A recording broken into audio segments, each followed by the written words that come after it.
bunker. So if y'all see it go out, I'm still here. Awesome.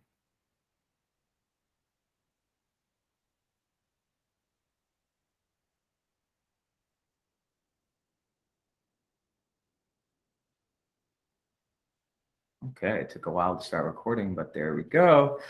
All right.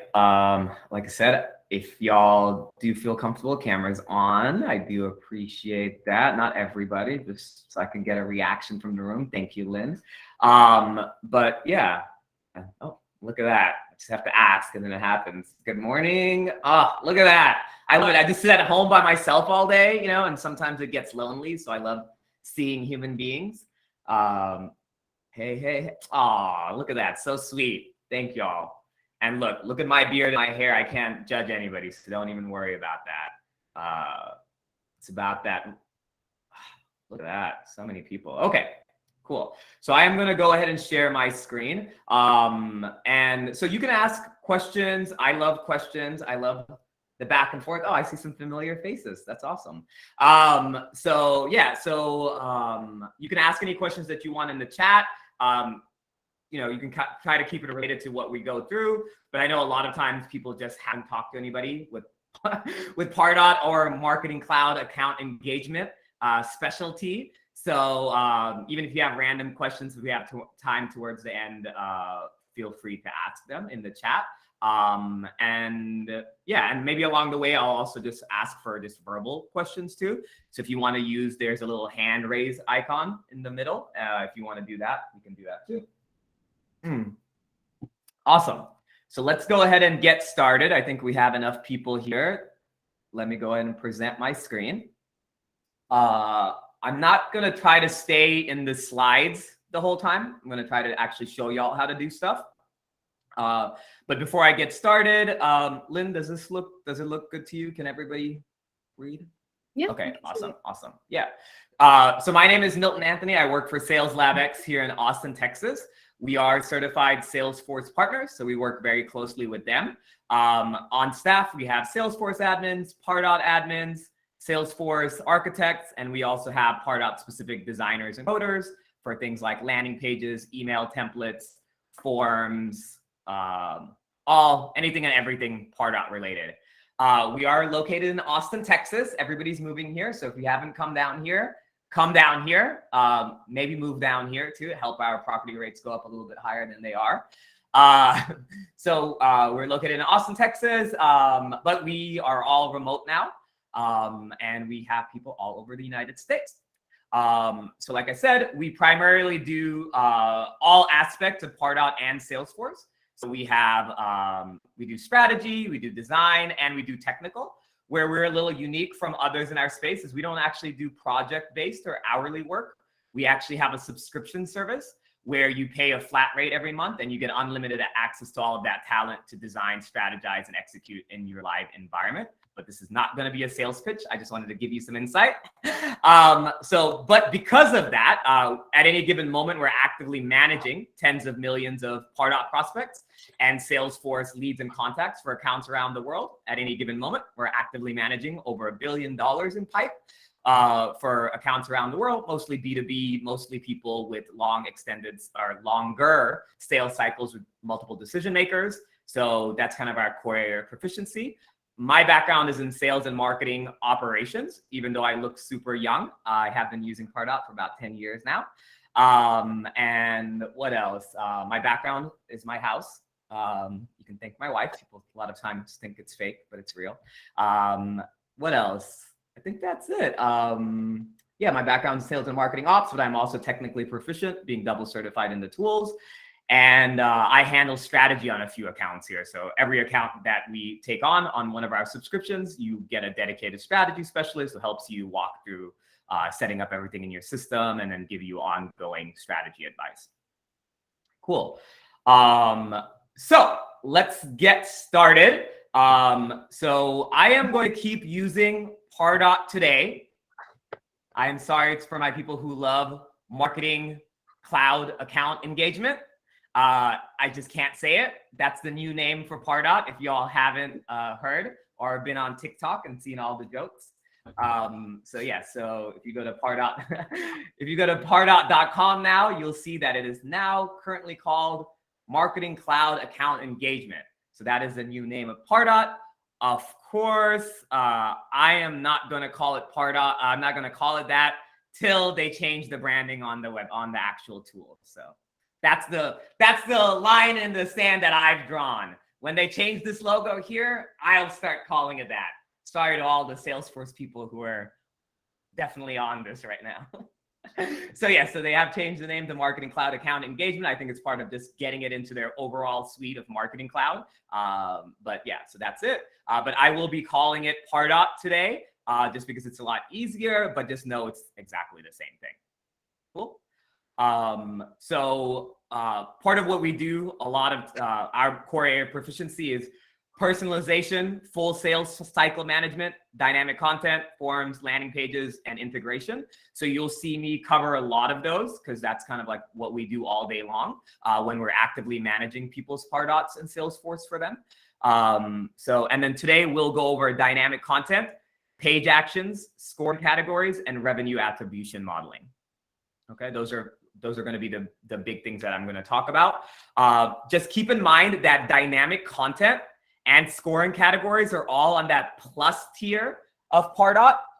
So it's going to be it's not going to be the lowest tier, but it's going to be one tier higher than the lowest tier, right? So when I talk about both of those things, you might not have access to that, but just like raise your hand or put the question in the chat, and I might be able to show you some workarounds for those too, right? Because this isn't, if you're not using Pardot, the basic version yet, don't run away and try to upgrade yet, right? But I want to get your brain spinning a little bit.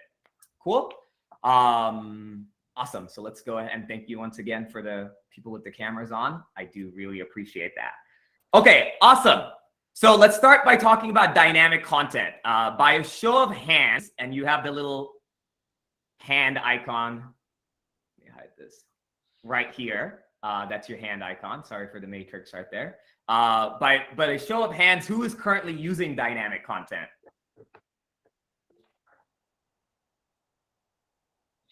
Okay, we got a good group here. Not yet, but we were talking about it. Awesome. Does any brave soul want to unmute and tell us how you're using dynamic content before I go into the example that we're going to talk about?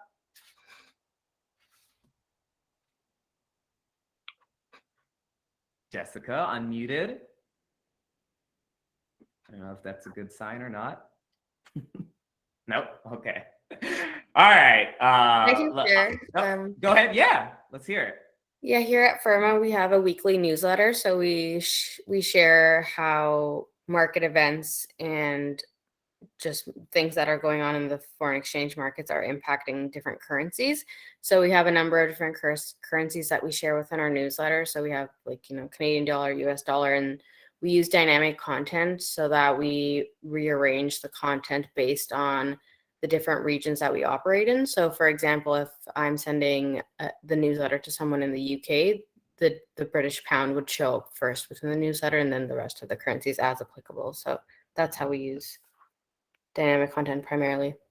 Oh, I love that, because that's like not even a novelty way of using it. That's like an authentic, like actual usable way of using it, right? So if you got what they're saying, basically what they just said is that they have a newsletter going out, right? And they have in Salesforce or in Pardot, they have a field that's called, is it called currency? Is that the field that you all use?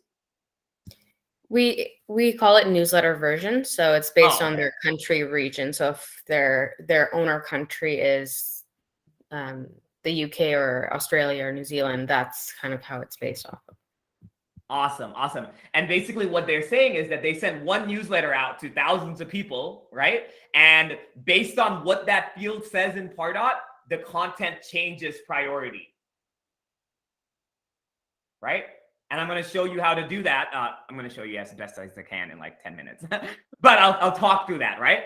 So that dynamic content in Pardot or Marketing Cloud Account Engagement is basically displaying, hiding, or showing certain aspects or assets based on their Salesforce or Pardot data.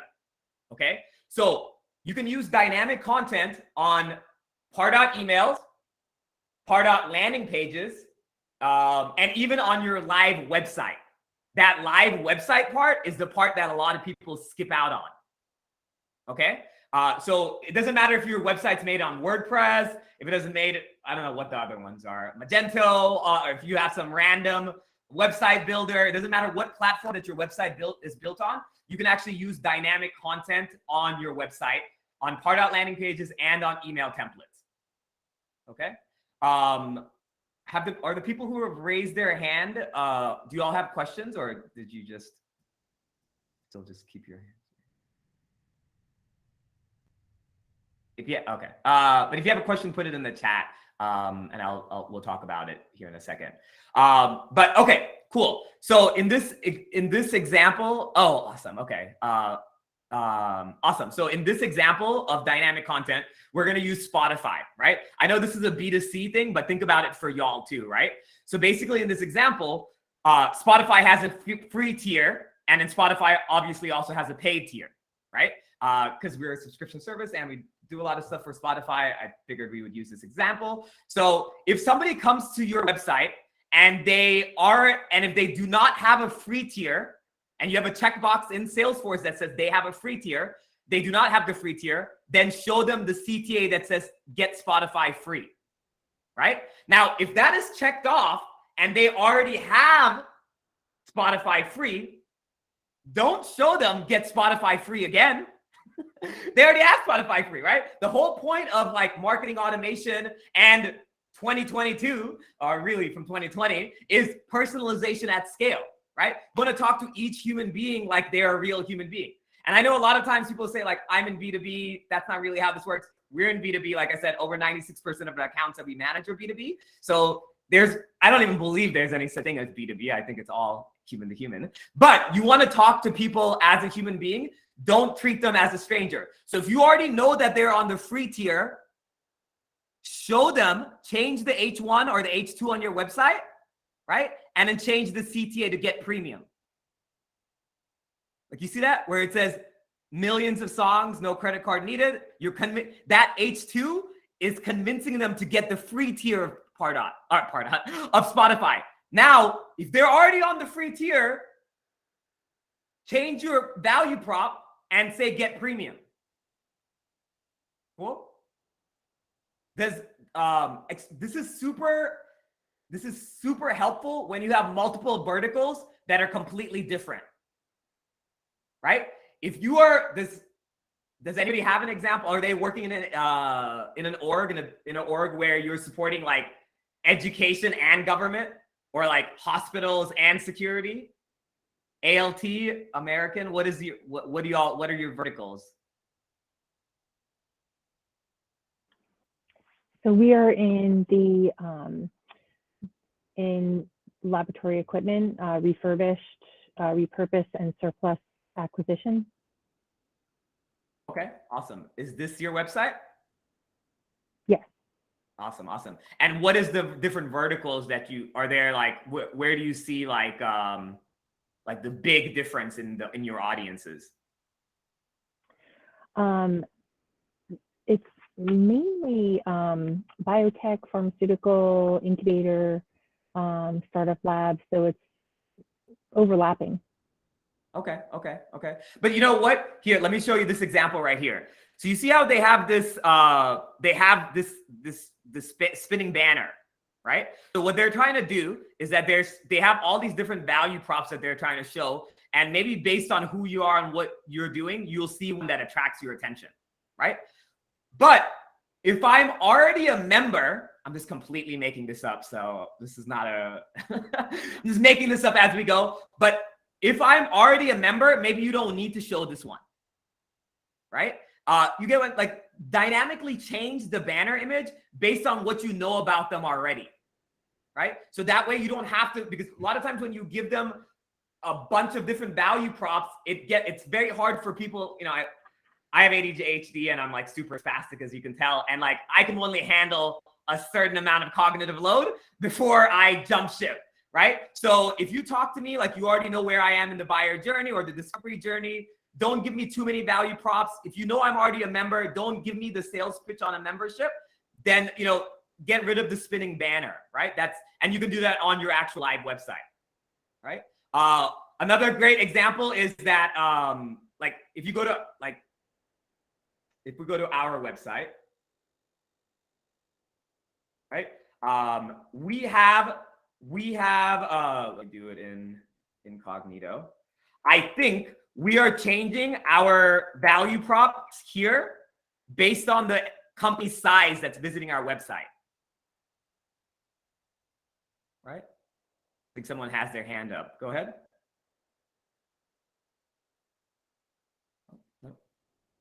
Okay. I'm going to show you. So somebody asked in the chat, how would you do that on your live website if it's not a Pardot page based on a Pardot field? Let me show you this real quick. Okay. So I'm going to show you how to do this. And then if you have any more questions, feel free to put them in the chat. So like I said, you do have to have plus or higher, right? So I'm going to go to marketing. And if y'all have any questions, you can email us afterwards and stuff like that. I'm not going to go in depth on the technical because this is more of like supposed to show you stuff. But yeah, so I'm going to go to marketing and I'm going to go to content and I'm going to go to dynamic content. Okay. And you can see we have a bunch here. Okay. Now what I'm going to do is I'm going to click add dynamic content. I'm sorry. Yes, I don't use Pardot Lightning. Please don't tell people.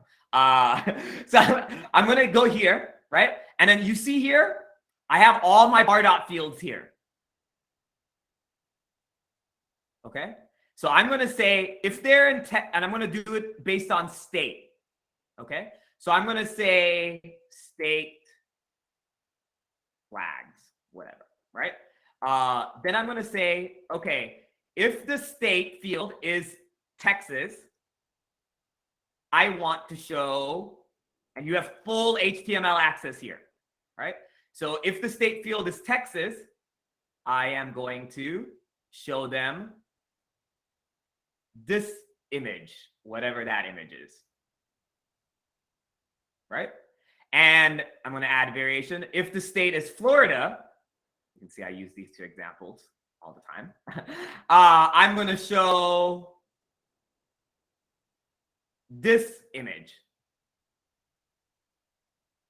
Cool. And then if their state field is blank or they're not cookied, then you're going to have your default variation, right? So you never lose out on anything. So just show whatever they would have shown statically anyway, right? So I'm going to show this one here. Cool. I'm going to click save. And then now in a Pardot email, let me see if I can find one here.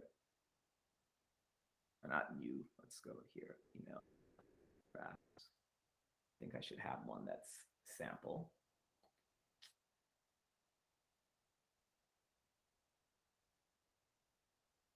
In a Pardot email, you will see, it'll be the same on landing pages, so I won't show you, but I'll show you how to do it on your live website. I'm going to go here.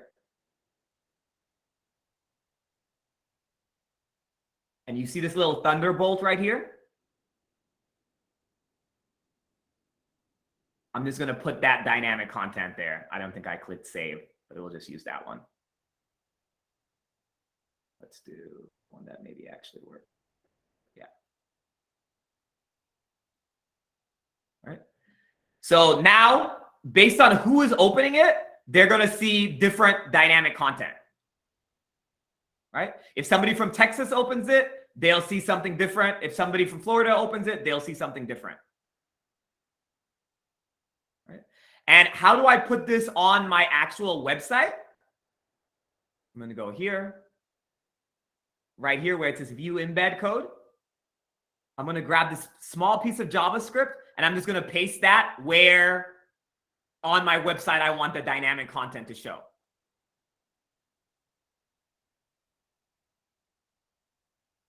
Cool. Any other cool, way easier than I thought. Yes. It's always a lot easier than people think. Just the online is just very confusing place. But yeah, very easy. Any questions? Feel free to put them in the chat. Now, remember, let's take it a step further, right? Don't just use Pardot data, use Salesforce data, right? If they have an open opportunity, if they're, if they have an open opportunity, if they're a customer, if they're not a customer, if you're in the nonprofit space, if they've donated over $20,000, if they've donated less than $20,000, right?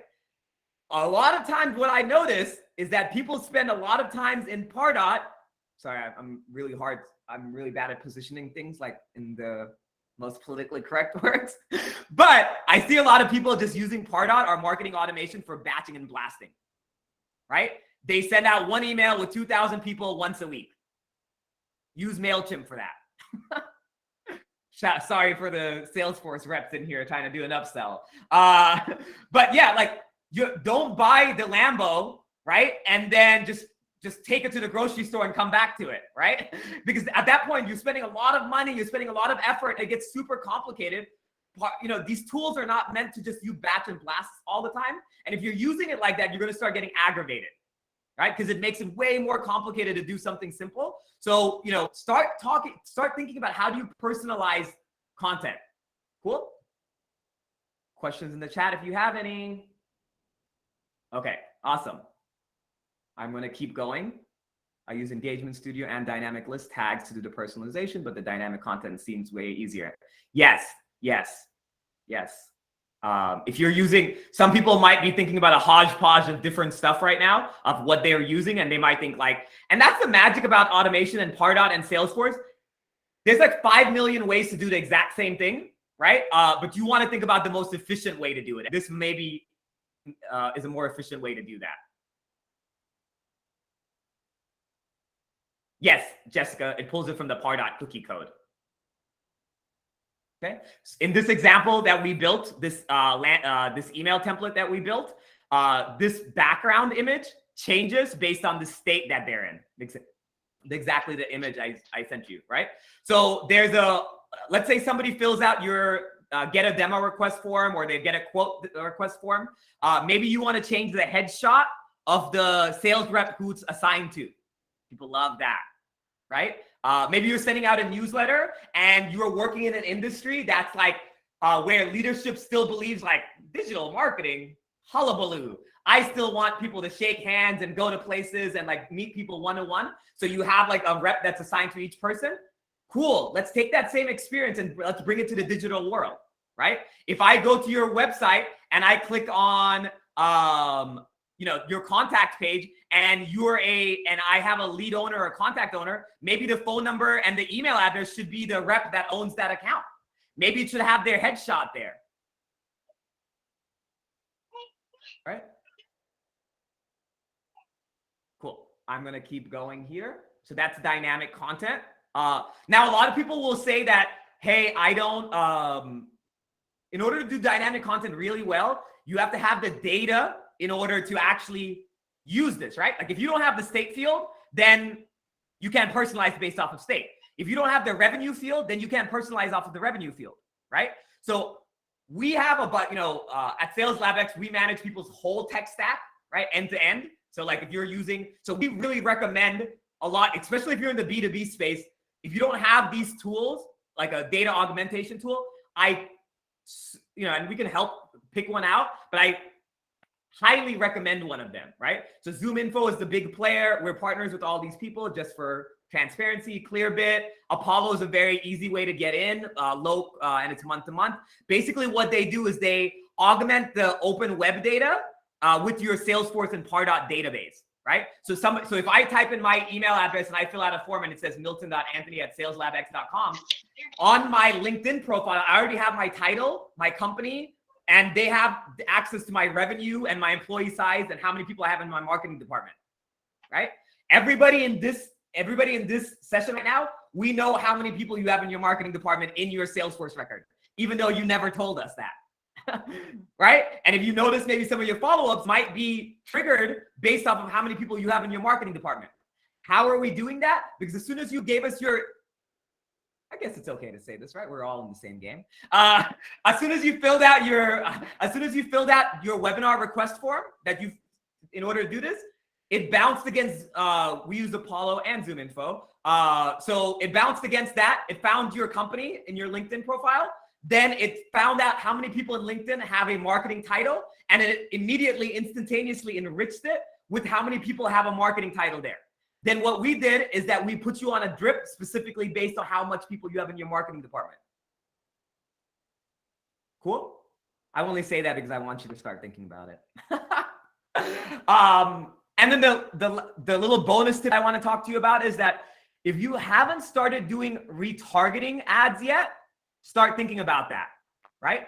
And not so retargeting ads based off of stage, right? So if they're in opportunity already, maybe show specific retargeting ads based on that. If they're in lead status nurture, maybe show certain retargeting ads based on that, right? We use a tool called Zapier. I'm a very transparent person. Of course, if you want us to do it for you, you can, but it's like $10 a month. It integrates like Google, LinkedIn, and Facebook with Salesforce, right? So research that. I'm going through this kind of quickly because I want to get through everything, but the recording you can go back and address. And then also after this, somebody will follow up with the recording. And then also if you want to book any one-on-one sessions with me, you can, if you want to go in a little bit deeper. So that's dynamic content. If you have any questions, feel free to ask them. The second thing I want to talk to you all about is page actions. Is anybody using page actions here? You know, raise your hand. Yes. Okay. Awesome. Zapier, ZoomInfo automatically connects to Pardot. Zapier is used for ads, but we can talk about that offline. So page actions, right? If you're not using page actions, I highly, highly recommend you use page actions, right? So let's go here. Let's say that you have an open opportunity with us. Our average sales cycle for one of our plans is about like 60 days to 90 days, right? But a lot of people go a lot faster than that. But if somebody is past 90 days on our sales cycle and they have an open opportunity with us, right? And then you come to our website and you visit our pricing page, our sales rep, shout out to Lynn who's here, will send you an email immediately, right? Not to, rain on Lynn's parade here, but Lynn is like a classic sales rep. Lynn only follows up on things that are going to close this month.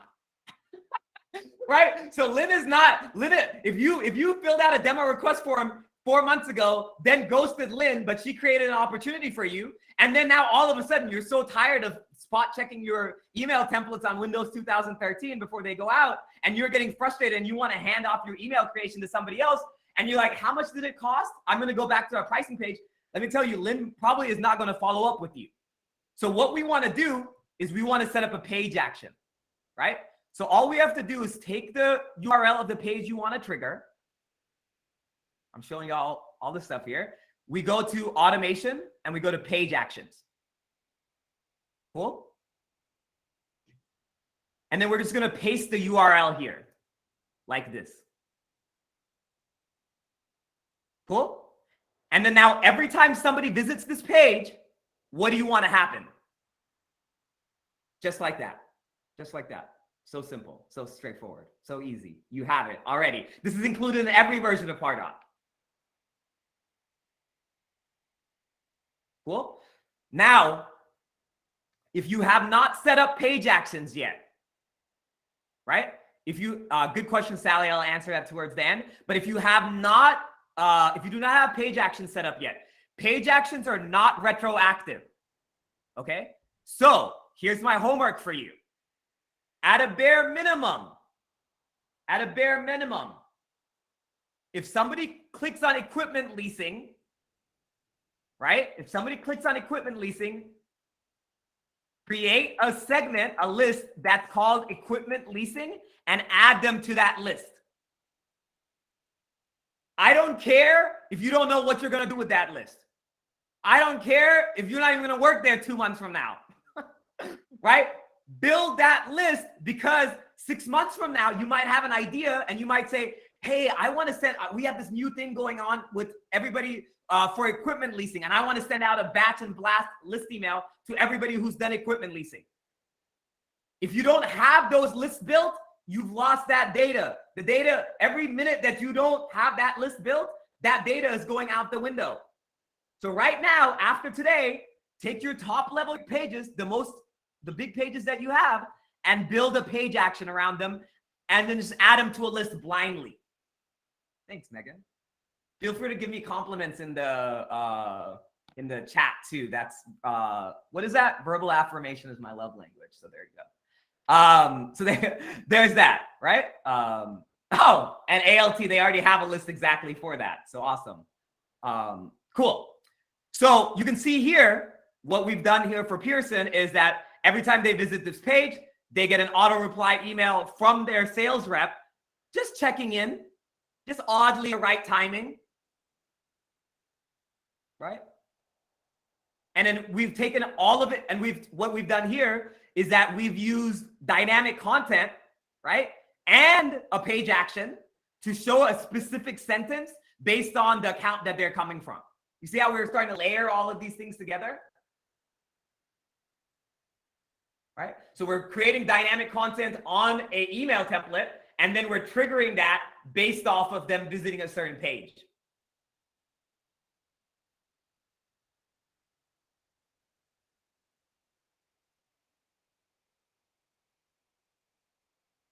Any questions? Feel free to ask me in the chat.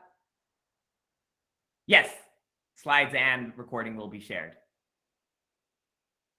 Cool. So that's page actions. Ah, I love it. So those are page actions. If you're not using them already, start thinking about it. Thanks, Hillary. But yes, you know what? I'm not going to go on a tirade, but you know what I hate about the online training? I feel like a lot of times with marketing automation and Salesforce, it's like Lego pieces, right? And a lot of times what I find online is like people will describe each Lego piece to you. And then I just yell, I want to build a house. Teach me how to build a house. And they're like, well, this is a red square. And then people will make a video on what a red square is and what shade of Pantone the red is. And I'm like, I don't really care about this. Just tell me how to build a house. So anyway, that's my little tangent. But I also have dyslexia and can't read. So maybe it's just a me thing. Okay.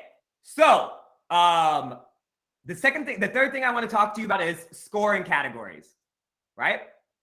So we don't actually do a lot of free webinars like this, but I'll talk about other stuff. But scoring categories. So scoring categories, how many of y'all use scoring in general? I see some hand raises. I see a lot of hand raises. Okay. Trick question. Everybody uses scoring, right? Because scoring, whether you're using it or not, whether you're leveraging it or not, scoring is set up by default, right? So I went to marketing. I went to, where did I go? I went to admin, I went to automation settings, and I went to scoring, right? This is scoring. For y'all that don't know scoring is basically based on your digital activities. Pardot sends a little score for each one, right? So if I open an email, I get 1 point.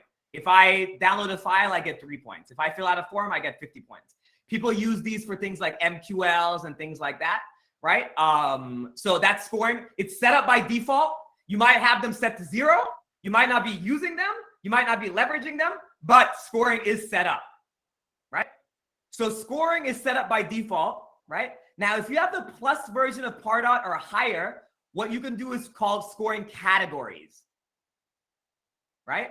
So basically, imagine that you work at the Gap, right? Which used to be my favorite store. And you sell, we'll go into the gender binary here for example, just for an example, because it's easy. But you sell male clothes and you sell female clothes, right? And somebody comes to your website and they open a bunch of emails, but they've never told you right? They've never told you their gender, right? But you want to derive what their gender is, okay? Sorry, Lynn, if we don't get to do your sales pitch, but I also love this right here. If y'all we work with a lot of B2B orgs, and I love the male-female persona, or just like, especially like we work with a lot of B2B orgs that are like have been traditionally male centric and they're breaking into the female space, and you want to message, you want to use your aspirational characters on your emails and your website as female leads, right? So they see themselves in the story, and representation matters. But a lot of times leadership doesn't want to switch their whole website to like a bunch of females because they don't want to alienate the male fragile male ego. So what you can do with the gender API is basically, and it's super cheap, and it's included in all our subscriptions. Basically, you upload your email list and it'll download based on an algorithm. And I would say usually it's like 85% right. Their gender, whether it's male or female. Once again, I know, very outdated using the binary, but then you can upload that into Pardot, and then you can use dynamic content to show different content based on their gender without you ever having to ask them for that. That's the thing that you'll notice a common theme with me is that there's so much data in the world. Shout out to Facebook don't ask me for data that you can derive yourself, or that you can maybe try to get yourself, right? If my title is on LinkedIn, try to get that yourself without having to ask me, because nobody wants to fill out a form with like 5,000 things, right? So gender API, I like it a lot. We use it. It's included in all our subscriptions, but I'll put it in the chat. But let's say you don't have that. What you can do with scoring categories is you can start bucketing their activities into categories. So if you have a male category and a female category, and you send a bunch of emails that are specifically on male items, and they are opening that, you can bucket that in the male category, right? So you can start, and then when you start doing your, engagement studio drips or anything like that, you can actually see what category they're more interested in. Cool. And this information can be surfaced to your sales rep. Yes, you can. You can use this with business units. Question in the chat, right? Here, personalization at scale. And the second thing is make sure that you're sending this information to your sales reps or your donation experts if you're nonprofits or whatever, right? Surface the score and the scoring categories in Salesforce. It's a custom object. Show it to them. So as Lynn, as a sales rep, when she's about to call you for a demo request, she knows if you're more interested in our Salesforce plan, our Pardot plan, our Tableau plan, right? Or so like surface that information to them in Salesforce. Cool. Scoring categories. The last thing I'm going to talk about is revenue attribution modeling. Okay. Who here has multi-touch attribution modeling set up already? Awesome, awesome, awesome. Not a lot of people looking into it. Okay.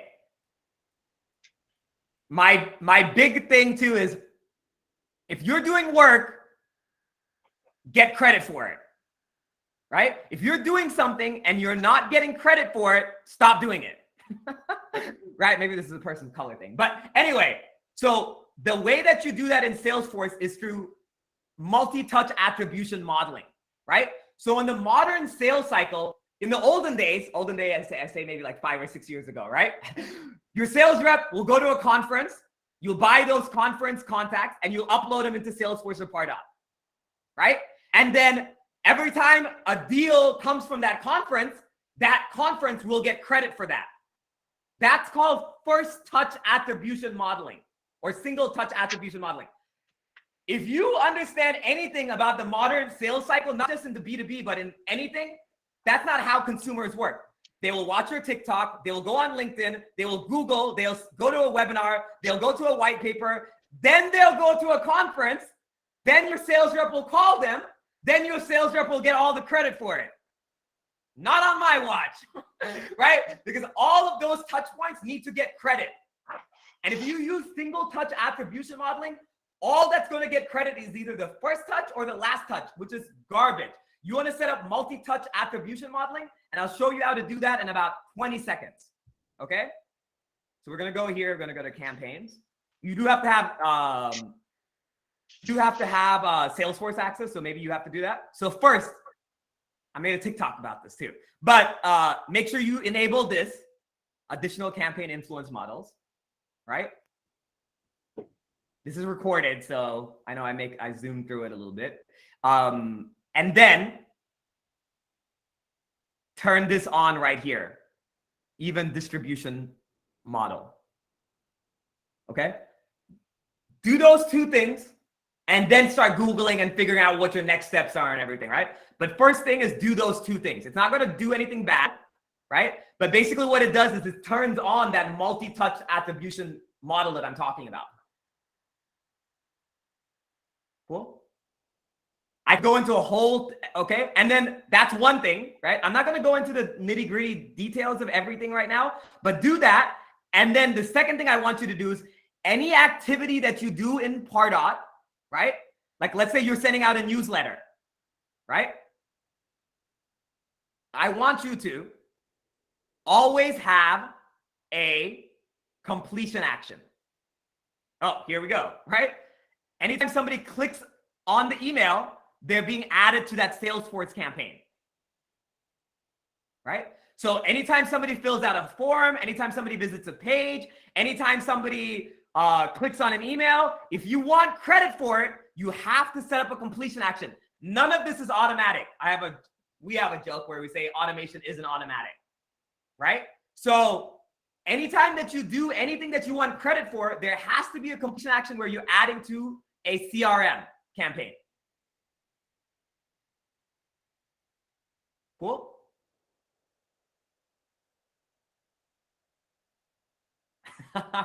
Thanks. How do you report on multi-touch attribution? Beautiful, right? So I wasn't going to cover it here, but I'll do it because I don't like gatekeeping. So we're going to go here into reports.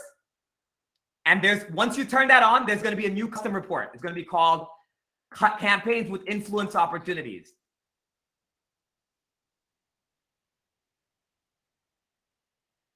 That's it. So you're going to set up that. You're going to set up that model setting. You're going to go make sure you have a completion action on everything. And then you're going to use this report.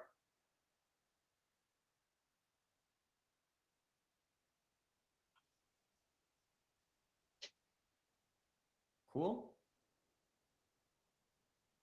If no sales reps are assigned to it, but you want attribution, a lot of times what people do is that they send it to Salesforce anyway, and they assign it to a marketing queue. Some of these, like, we're getting in the weeds a little bit here, right? But, you know, you do have to have them in Salesforce so you can start assigning them campaigns. Cool. Last thing I'm going to show you is that if you have not yet, if you're on Pardot Plus or a higher, right? Pardot Plus or higher, and how you can tell is if you go to content and you have dynamic content, you're on Pardot Plus. Right? Or you can go to settings and you can see Plus edition. If you're on Plus or higher, you get, the only reason I'm saying this is because people don't know, you get Tableau CRM for free. Right? And Tableau CRM, you can actually see Pardot data, Salesforce data, and any other data source that you want inside of here too. And it just looks a lot prettier than Salesforce and Pardot dashboards. This is free. It's included in Pardot Plus or higher.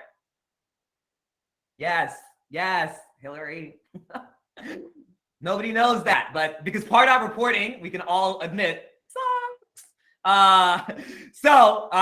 Either my two recommendations to get around Pardot limitations is one, Pardot reporting, set up connected campaigns, and then that way you can build Salesforce reports, right? Or use Tableau CRM.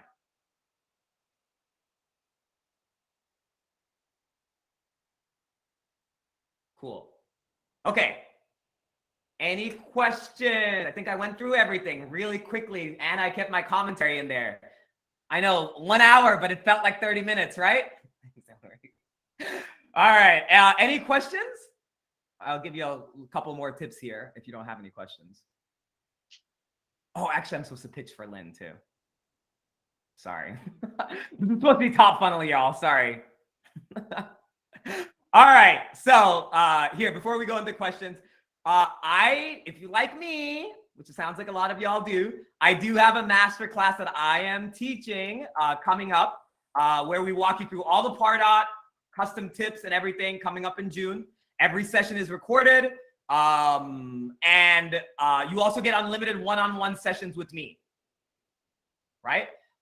So if you want that, you could not pre-order. What do y'all call that? Early bird special. It's $19.95. It's a 6-week class.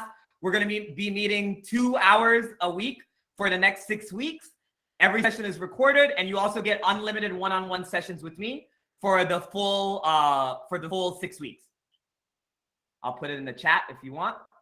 And if y'all do end up purchasing this, of course, this webinar campaign will get attribution for that, because that's how life works. All right. Cool. So that's that. So that's one thing that's coming up in June. You can totally, set that up if you want. June 14th, unlimited one-on-one sessions with me. They're going to be small group, and every session is recorded, 2 hours every week for 6 weeks. Cool. And then on those one-on-one sessions, what I love doing is you show me your screen, and I troubleshoot some of your silly sync errors that you have, right? And some of the issues that you're having in your live instance. Cool. And then the second thing, the main thing I'm supposed to talk about, sorry, but we do also have plans, right? Do we schedule one-on-ones, or is it like it's one-on-ones? Because I don't believe in office hours.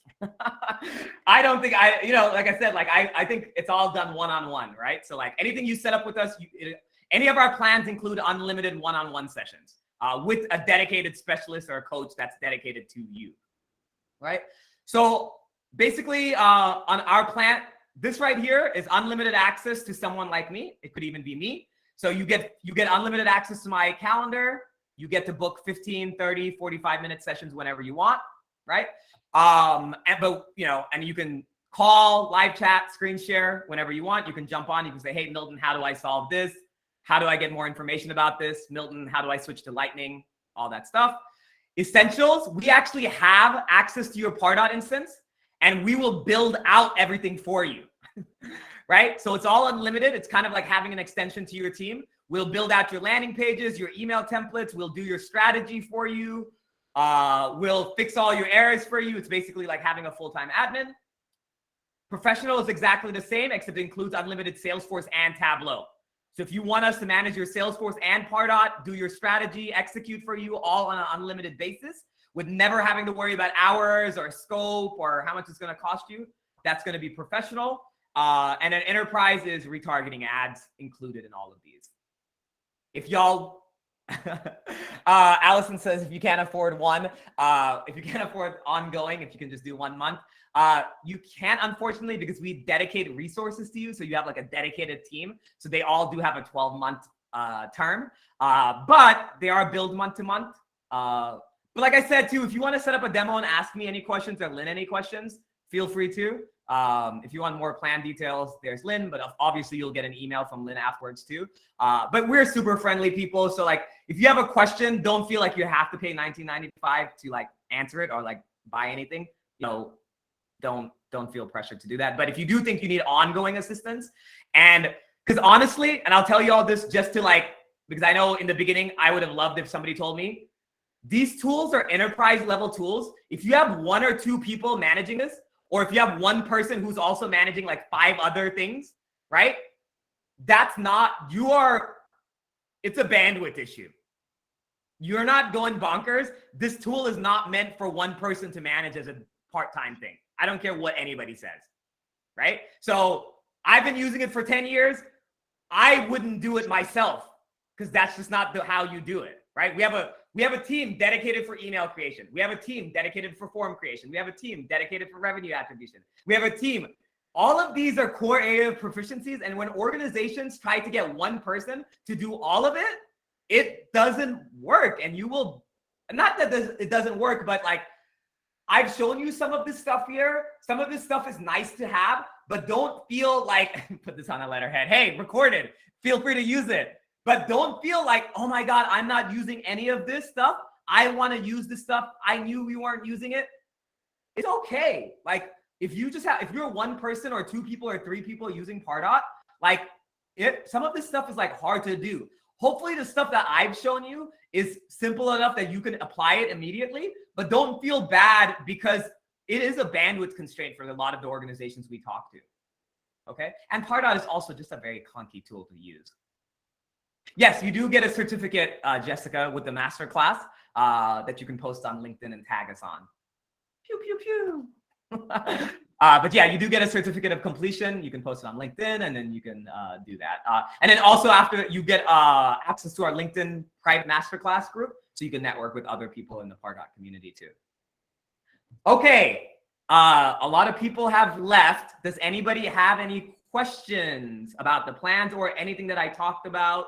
No need to raise your hand for compliments, but if you have any questions and you want to ask, you can just unmute yourself and ask, since we have a smaller group now. The pitch always drives everybody away. Go ahead, somebody unmuted. I would like to ask a question. If you, Yeah, it's Luba from Germany calling. I really like this presentation with integrated Tableau CRM. Yep. How do you do that?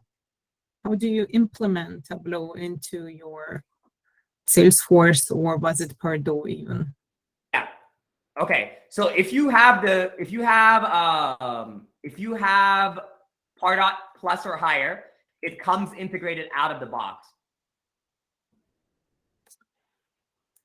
We have just checked.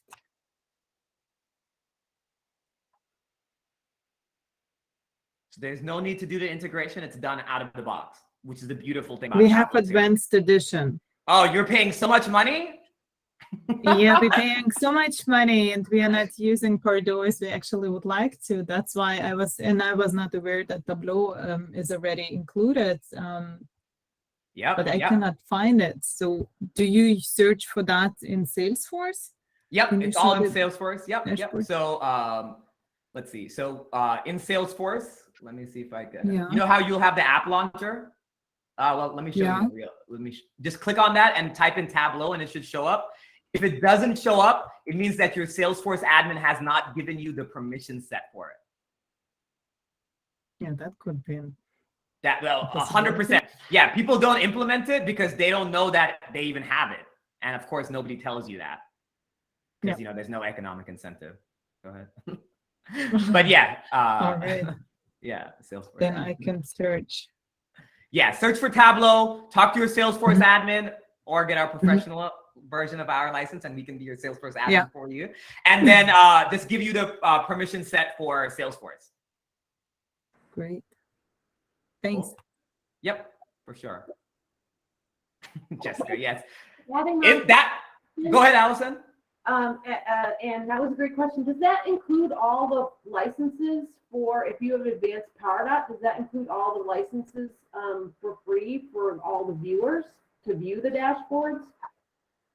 Oh man, I have so much to say, so many jokes, like snide jokes, but I have a lot of Salesforce people on here, but no. I think it's about like 5 editor licenses and maybe 10 viewer licenses, and then you can purchase additional licenses.